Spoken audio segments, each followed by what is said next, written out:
Viviane Desmarcheliers, vous avez souhaité mettre en place les nouveaux rythmes scolaires à la rentrée 2013. Pourquoi?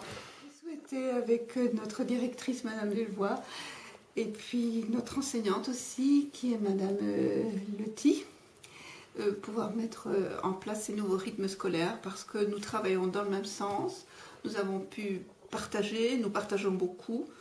On rencontre régulièrement les parents et voilà. Et comme c'est une année d'élection, je ne vous cache pas qu'on avait envie de le faire ensemble. Vous en pensez quoi de ces ateliers? On peut développer des talents. Donc l'atelier théâtre, vous aimez bien? Oui. Et les autres ateliers? Bon, on aime bien aussi.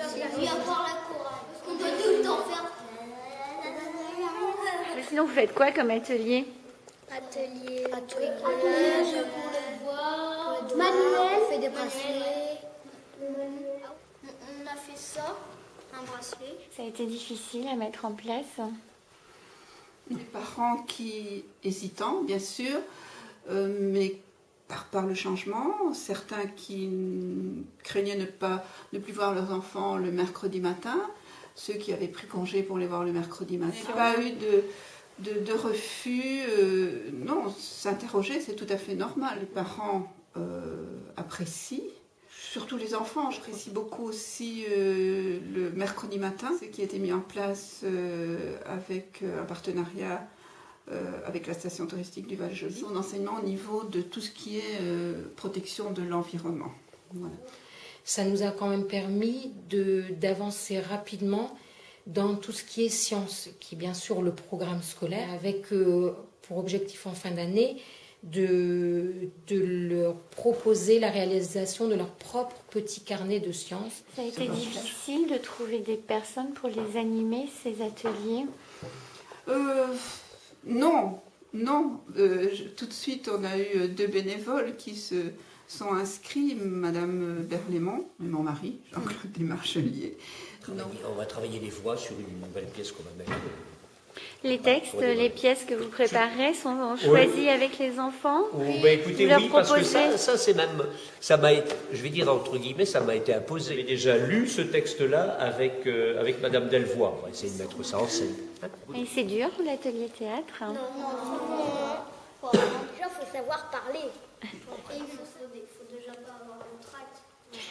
Charlotte, on a volé des poules. Mes poules? Qui a volé mes poules? J'ai peur, Charlotte, je grelotte, je tremblote, je saute, je radote. Voilà. Là, il faudra donner des effets de jeu. Je tremblote, je radote, je tressaute. Comme un grognement. C'est moi la courte échelle. C'est peut-être un monstre. Et les autres jours, donc c'est les enseignantes qui ont décidé de s'impliquer. Tout à fait. Et vous proposez quoi comme atelier? Donc vous, les enseignants, c'est le lundi et le vendredi. Voilà.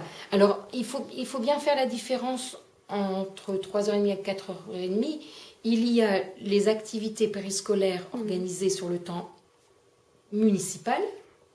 Donc là où on propose des activités graphiques, le théâtre, la chorale, les activités manuelles et des ateliers bibliothèques. Idéalement, pour les enseignants, pour les enfants, ou disons pour les enfants, les enseignants, ça dépend quel ordre, il serait bien que l'on puisse trouver d'autres animateurs. Peut-être que l'année prochaine, enfin la prochaine, pas l'année prochaine, mais à la prochaine rentrée scolaire, si d'autres écoles qui sont proches d'Epsauvage mettent en place ces rythmes scolaires, on pourra peut-être se partager un animateur ou deux. Voilà. Mais le pourquoi de ces nouveaux rythmes scolaires, c'est que on trouvait la journée scolaire un peu longue et les après-midi étaient difficiles, surtout la dernière heure. Donc on s'est dit pourquoi pas, il fallait qu'on essaye. Et on s'aperçoit d'un point de vue scolaire qu'une après-midi de 2 heures est bien plus gérable qu'une après-midi de 3 heures. Là où ça fonctionne bien, c'est là où on travaille ensemble. Quels que soient les moyens. Ce n'est pas difficile, mais ça a demandé vraiment de l'investissement. Ça, c'est clair.